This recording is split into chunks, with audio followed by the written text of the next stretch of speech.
दोस्तों नमस्कार। जनमत के संस्करण में मैं रविंद्र वाजपेयी आपका स्वागत करता हूं। आजकल पूरे देश से ये समाचार मिल रहे हैं कि तकरीबन सभी राज्यों में बिजली का संकट उत्पन्न हो गया है। उसका एक मुख्य कारण ये बताया जा रहा है कि कोयले की कमी। यूक्रेन संकट के कारण भी कोयले के आयात पर असर पड़ा है और उसकी वजह से हमारे जो विद्युत संयंत्र हैं उनके पास जो ताप विद्युत का उत्पादन है, थर्मल पावर, वो घट गया है। और मांग जिस तरह से बढ़ रही है बढ़ते हुए तापमान के परिप्रेक्ष्य में, उसकी पूर्ति करने में हमारे विद्युत संस्थान जो है वो असमर्थ साबित हो रहे हैं। रेलवे ने कोयले की आपूर्ति को सुचारू बनाने के लिए अपनी अनेक यात्री गाड़ियां रद्द कर दी हैं और मालगाड़ियों से कोयला जो है वो जहां आवश्यकता है उन संयंत्रों तक पहुंचाने की व्यवस्था की जा रही है। ये संकट यदाकदा हमारे देश में आता रहता है।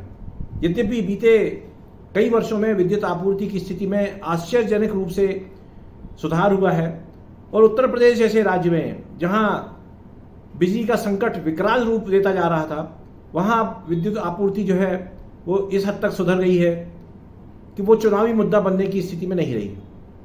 लेकिन इस वर्ष गर्मी ने जिस तरह से अपना तांडव शुरू में ही दिखा दिया, उससे विद्युत की आपूर्ति और उत्पादन का जो अनुपात है वो गड़बड़ा गया है।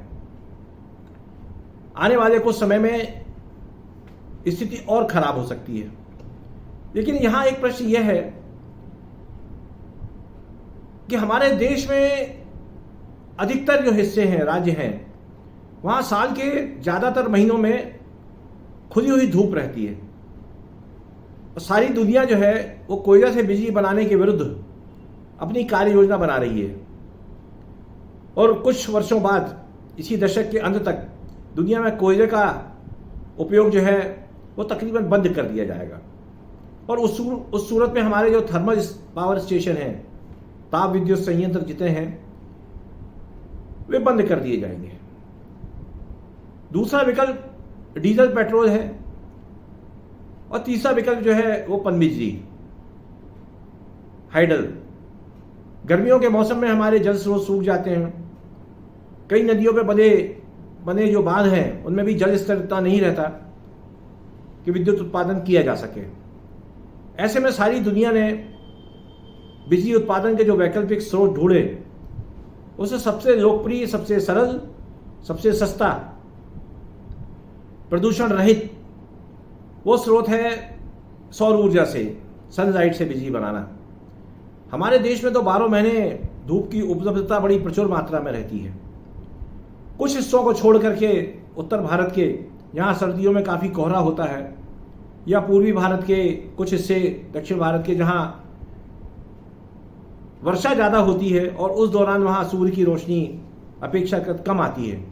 किंतु देश का जो अधिकांश हिस्सा है, काफ़ी बड़ा हिस्सा, मैदानी इलाका, वहां हमें साल के तकरीबन 10 महीने पूरी तरह से सूर्य का प्रकाश मिलता है। और यदि जिस तरह से हमने अपने देश में राष्ट्रीय राजमार्गों के विकास हेतु क्रांतिकारी कदम उठाए और उसके सुपरिणाम भी हमें देखने मिल रहे हैं, और उसके कारण देश में विकास की गति बढ़ी है और विकास के प्रति हमारा आत्मविश्वास बढ़ा है। तो मुझे लगता है कि वर्तमान केंद्र सरकार जो भारत को विश्व शक्ति बनाने के लिए संकल्पित है और वो कुछ लक्ष्य लेकर के चल रही है, तो मुझे लगता है कि अब देश में बड़ी मात्रा में सौर ऊर्जा के उत्पादन पर ध्यान दिया जाना जरूरी है। अभी तक उसके लिए जो उपकरण थे वो विदेश से आते थे, मुख्य रूप से चीन वगैरह से, तो हमें महंगे पड़ते थे। यद्यपि सरकार अभी भी जो लोग सौर ऊर्जा का संयंत्र अपने घरों की छतों पर लगवाते हैं उनमें सब्सिडी देती है। अधिकतर सरकारी कार्यालयों में सौर ऊर्जा से बिजली बनने लगी है। बड़े बड़े जो बहुमंजिला इमारतें हैं उन्होंने भी इसका उपयोग करना शुरू किया है। किंतु अभी भी घरेलू स्तर पर इसका उतना प्रचार नहीं हो पाया, और प्रचार हो भी गया है तो सौर ऊर्जा का संयंत्र अपने छतों पर लगवाने में एक आम विद्युत उपभोक्ता को विद्युत मंडलों की नौकरशाही से जो परेशानियां झेलनी पड़ती हैं, उसकी वजह से उसका उत्साह ठंडा हो जाता है। तो मुझे लगता है कि अब समय आ गया है जब सौर ऊर्जा के उपयोग को भी एक जन आंदोलन में परिवर्तित करना चाहिए। विशेष रूप से इस साल जब हम देख रहे हैं कि गर्मियों के मौसम में जब हमें बिजली की बहुत ज़्यादा आवश्यकता होती है तभी उसकी किल्लत हो गई है। और ये समस्या केवल सुदूर गांवों में नहीं है या उन राज्यों में नहीं है जिन्हें हम पिछड़ा कहते हैं, अभी तो देश की राष्ट्रीय राजधानी दिल्ली में भी बिजली का संकट दिन ब दिन गहराता जा रहा है। पंजाब, हरियाणा, राजस्थान, मध्य प्रदेश, महाराष्ट्र, गुजरात, बिहार और दक्षिण के अनेक राज्यों में भी यही स्थिति बनी हुई है। अब आज हमारे ये सोचने का विषय है कि क्या हम इस स्थिति को बार बार दोहराते रहेंगे या इस समस्या को दूर करने के लिए ऐसे प्रभावी कदम उठाएंगे जिससे कि हम विद्युत के मामले में इस तरह से आत्मनिर्भर बने कि हमें कोयले के, पानी की या अन्य जो ऊर्जा के स्रोत हैं उनका उपयोग करने की कम से कम जरूरत पड़े। सौर ऊर्जा एक ऐसा ऊर्जा का साधन है जिससे प्रदूषण नाम मात्र के लिए होता है। और सबसे बड़ी बात यह है कि उसके उत्पादन पर जो कुछ भी खर्च है वो केवल उसके इंस्टॉलेशन के समय, स्थापना के समय है। उसके बाद हम जो बिजली देते हैं, हम अपनी ज़रूरत की बिजली का उपयोग करते हैं और जो अतिरिक्त बिजली होती है वो हमारे मीटरों के माध्यम से वो ग्रिड में चली जाती है और जिसका कि जो अंतर होता है बिजली के उत्पादन का और उपभोग का, उसके अंतर जो है वो हमारे देयकों में विद्युत मंडल एडजस्ट कर देते हैं। तो मुझे लगता है कि विद्युत मंडलों को भी, जो कि निजी क्षेत्रों से सस्ती बिजली खरीद करके महंगी उपभोक्ता को बेच रहे हैं, तो राष्ट्र हित में उनके लिए भी ये वांछित है कि वो सौर ऊर्जा के जो संयंत्र हैं, सौर ऊर्जा के उत्पादन के ऊपर ज़्यादा से ज़्यादा जोर दें, लोगों को प्रोत्साहित करें और लोगों की मदद करें। इस बारे में मुझे लगता है जन सहायता केंद्र भी खोले जाने चाहिए, क्योंकि जो देश, जो समाज भविष्य की ओर देख करके नहीं चलता तो उसका वर्तमान भी जो है वो समस्याग्रस्त हो जाता है। दुर्भाग्य से हमारे देश में इस तरह की जो जरूरतें हैं उनके प्रति हमने हमेशा दुर्लक्ष रखा, उपेक्षा भाव रखा।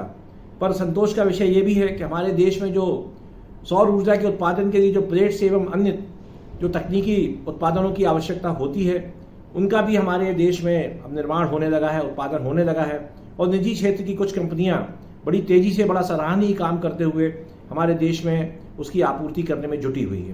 भारत सरकार और राज्य सरकार सौर ऊर्जा के उपयोग पर जो सब्सिडी देती है, अगर उसे और भी बढ़ाया जाए तो वो राष्ट्र हित में होगा। मुझे लगता है कि इस साल की गर्मियों से हमें यह सबक लेकर के इस बात की युद्ध स्तर पर तैयारी करना चाहिए। आने वाले कुछ वर्षों में जिस तरह से परिवहन मंत्री नितिन गडकरी कहते हैं कि वर्ष 2024 के समाप्ति तक भारत के सारे राजमार्ग, सड़कें अमेरिका के स्तर की हो जाएंगी, उसी तरह से हमें इस बात का भी संकल्प लेना चाहिए, इस बात की प्रतिबद्धता ग्रहण करना चाहिए कि आने वाले 1, 2 या 3 वर्षों में भारत जो है सौर ऊर्जा के मामले में भी विश्व का नेतृत्व करेगा। और हमारे देश में प्रकृति का जो हमारे ऊपर देन है और सूर्य की जो हमारे ऊपर कृपा है, वह कृपा केवल हमें कष्टदायक न बने अपितु हमारी सुख सुविधाओं के साधनों में वृद्धि करने में भी सहायक बने। क्योंकि ये हम सभी जानते हैं कि विज्ञान की समूची प्रगति और आज का जीवन बिना बिजली के चल नहीं सकता। ऐसे में हमें लगता है कि हम सूर्य की केवल आराधना ही ना करें, बल्कि सूर्य का जो प्रकाश है उसका समुचित दोहन करते हुए अपने देश को सौर ऊर्जा के मामले में इतना आत्मनिर्भर बनाएं कि हम न केवल अपनी जरूरत की बिजली बिना प्रदूषण फैलाए उत्पादन उसका कर सकें, अपितु आवश्यकता पड़ने पर हम अपने पड़ोसी देशों को भी बिजली बेच करके धनोपार्जन कर सकते हैं। आज के इस संस्करण में इतना ही। कल किसी नए सामयिक विषय पर आपसे चर्चा करूंगा। तब तक शुभ रात्रि, धन्यवाद, नमस्कार मित्रों।